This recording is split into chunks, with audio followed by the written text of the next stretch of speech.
நலாஸ் நாட்டு சர்க்கரை நலமுடன் வாழ நலாஸ் இந்தியாவிலேயே நாட்டு சர்க்கரைக்கு ISI முத்திரை மற்றும் அக்மார்க் அங்கீகாரம் பெற்ற ஒரே நிறுவனம். தொடர்புக்கு 9047050000.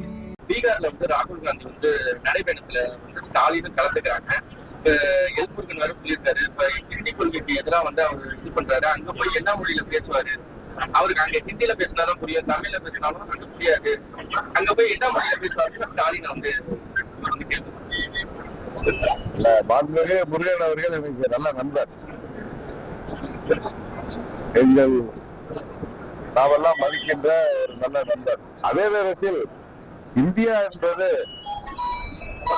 பல்வேறு மொழியில் பேசுகின்ற ஒரு நாடு, வேற்றுமையில் ஒற்றுமை நிலவுகின்ற ஒரு நாடு. இங்கே எந்த மொழியில் பேசுகிறோம் என்பது முக்கியமல்ல என்பதுதான் எனது கருத்து. எடப்பாடி கூட ரீசெண்டா என்ன செஞ்சிருக்காருன்னா, நான் முதல்வராக இருந்தபோதுதான் பிரதமரிடம் பேசி நிதியுதவி பெற்று மருத்துவ கட்டினேன், ஜெயலலிதா அவங்க இருக்கவங்க கூட வாங்கியிருக்க முடியலன்னு மாதிரி ஒரு கேள்வி சொல்லியிருக்காரு. அம்மாவை பத்தி அவங்க இருந்தப்ப முடியலன்னு யாரு பேசினாலும் அது வன்மையாக கண்டிக்கத்தக்கது. பேசினாரா என்னங்கிறத நான் பார்க்கல. அம்மாவுடைய ஆற்றலோ அம்மாவுடைய ஆட்சிங்கிறது தமிழ்நாட்டுல அம்மா அவர்கள் மறைவிற்கு பிறகு அவர்கள் ஏழை எளிய மக்களுக்காக, குறிப்பாக பெண்களுக்காக, அடித்தட்டு மக்களுக்காக, அனைத்து தரப்பு மக்களுக்காக எவ்வளவு திட்டங்களை கொண்டு வந்திருக்கிறார்கள் என்பதை உலகமே பாராட்டுகின்றது. அவரை பற்றி யார் பேசினாலும் அது வன்மையாக கண்டிக்கிறது. அவரை குறைவாக பேசியிருந்தால் அது கண்டிக்கத்தக்க ஒன்றுதான். விஜய் மீதான எதிர்பார்ப்பு அதிகமாயிட்டே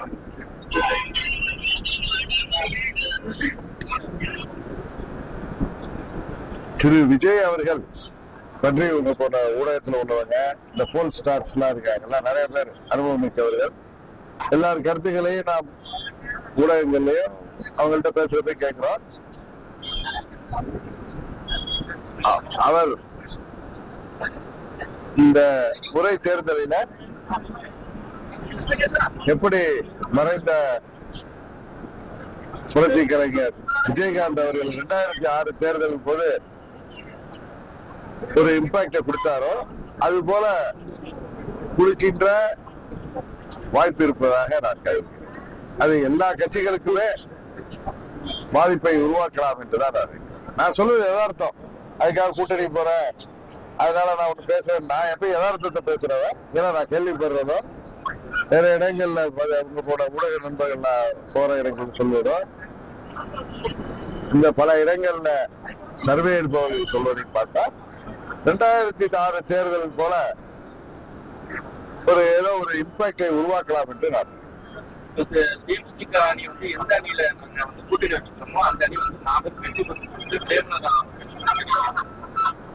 ஒரு கட்சியுமே அவர்கள் நாங்கள் வெற்றி பெறுவோம், நாங்கள் இடம்பெறுகின்ற அணி வெற்றி பெறுவோம் என்பது சொல்வது இயற்கையான ஒன்று. 2026 தேர்தலில் அதிமுக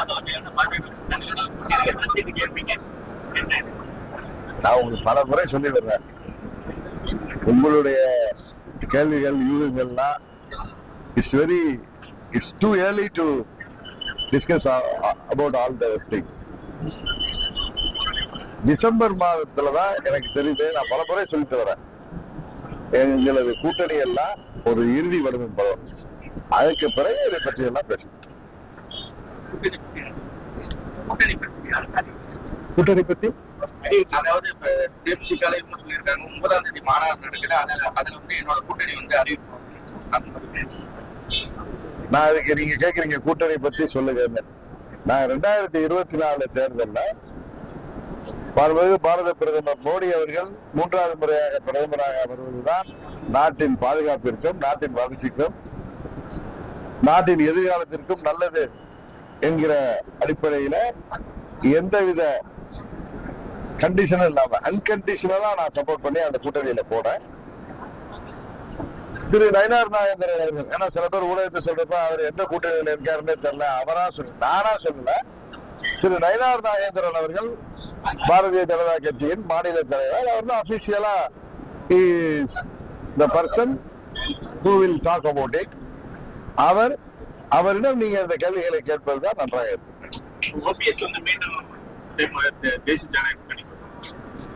நண்பர் ஓபிஎஸ் அவர்களை மன வருத்தத்தோடு அவர் கூட்டணியில் இருந்து வேறு வழி இல்லாமல் பிரிந்து சென்றார்.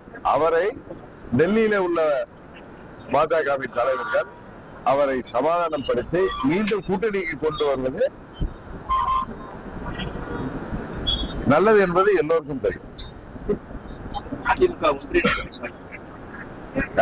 அதிமுக நாங்க அம்மா மக்கள் முன்னேற்ற கழகம்ங்கிற இயக்கம் தொடங்கி 8 வருடம் முடிந்து 9வது வருடத்துல இருக்கோம். நாங்கள் எந்த காரணங்களுக்காக இந்த இயக்கம் தொடங்கினோம் என்பது உங்களுக்கு தெரியும். இந்த கேள்வியை நீங்க தவறான அட்ரஸ்ல வந்து கேக்குறீங்கன்னு நினைக்கிறேன்.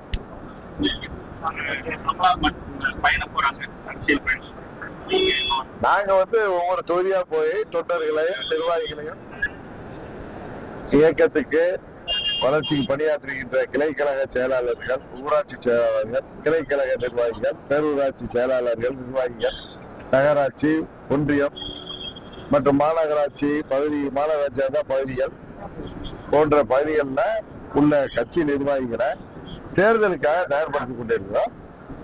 அடுத்த கட்டமாக எங்களது அடுத்த கட்ட தேர்தலுக்கான பிரச்சாரங்களை பற்றி முடிவெடுத்து செய்வோம்.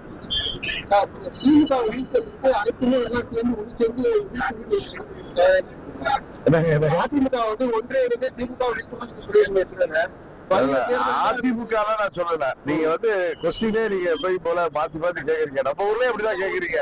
இல்ல இல்ல இல்ல இல்ல இல்ல இல்ல இல்ல அம்மாவின் தொண்டர்கள் எல்லாரும் ஓர் அணியில் இணைந்து பணியாற்றினால்தான் இன்றைக்கு பெரும் கூட்டணி பலத்தோடும் அதிகார பலத்தோடும் இருக்கின்ற திமுகவை வீழ்த்த முடியும் என்று நான் சொல்லுகிறேன். நான் எல்லாம் ஒன்னிடையில அப்படிலாம் சொல்லல, ஓர் அணியில் அப்படின்னா அதுக்கு அர்த்தம் உங்களுக்கு தமிழ் தெரியும், நீங்க புரிஞ்சுக்கணும். எது நீங்க வருத்தப்படுறீங்க? நாங்க அம்மா மக்கள் முன்னேற்ற கழகம்னு அம்மாவுடைய படத்தை போட்டு கம்பீரமா அம்மாவோட படத்தோட எங்க கொடி இருக்கு. நாங்க தமிழ்நாடு முழுவதும் கடந்த 8 ஆண்டுகள 17 சட்டமன்ற இடைத்தேர்தல் ஆர்கே நகருக்கு அப்புறம் நாங்கள் வெற்றி பெற முடியவில்லை. 19 இருக்கட்டும், 21 இருக்கட்டும், 24 இருக்கட்டும். இருந்தாலும் தமிழ்நாடு முழுவதும் 75 ஆண்டு கட்சிக்கும் 50 ஆண்டு கட்சிக்கும் இணையாக கட்டமைப்பை உருவாக்கி பலப்படுத்தி உறுதியோடு நாங்கள் செயல்பட்டு வருகிறோம். எங்கள் இலக்கை அடையும் வரை நாங்கள் உறுதியாக செயல்படுவோம். அதனால ஒன்று இணையணும் அப்படிங்கிற எண்ணமோ எனக்கும் என்னோட அமர்ந்திருப்பவர்களுக்கும் சில தமிழ்நாடு முழுவதும் உள்ள எங்கள் கடைப்பட்ட தொண்டர் வரை யாருக்கும் கிடையாது. அதுதான் உண்மை. நாங்கள் எங்க இயக்கத்தை பலப்படுத்தினோம். அம்மா அவர்கள் ஒரு தேர்தல்னு வந்தா அம்மாவின் தொண்டர்கள் எங்கே இருந்தாலும் அவர்கள் ஓரணியில் ஒன்று இணைந்து அப்படிங்கிறதா நான் இணைகிறது நீங்க கேட்கறீங்கன்னு நினைக்கிறேன். ஓரணியில் ஒன்று சேர்ந்து எல்லோரும் தேர்தலை சந்தித்தால் அது வெற்றியை தரும், எதிர்பார்க்கின்ற வெற்றியை தரும் நான் சொல்றேன். அது புரியறவங்களுக்கு புரியலன்னா அதுக்கு நான் பொறுப்பல்ல. நாங்கள் போர்க்களத்துல ஆட்சி அதிகாரம் அதனால் கிடைக்கின்ற பலன்களை எல்லாம் தூக்கி எறிந்து விட்டு என்னோடு பயணிக்கின்ற இத்தனை தேர்தல் பின்னடைவுகளையும் தாண்டி கம்பீரமாக பயணிக்கின்ற இயக்கம். இந்த தேர்தலிலே உறுதியாக அம்மா மக்கள் முன்னேற்ற கழகம் முத்திரை பதிக்கும். நீங்கள்லாம் நம்ம ஊர்க்காரங்க, நாங்க மறுபடியும் தேர்தலுக்கு பிறகு எங்களை மகிழ்ச்சியோடு வரவேற்பீர்கள் என்ற நம்பிக்கை எனக்கு இருக்கு.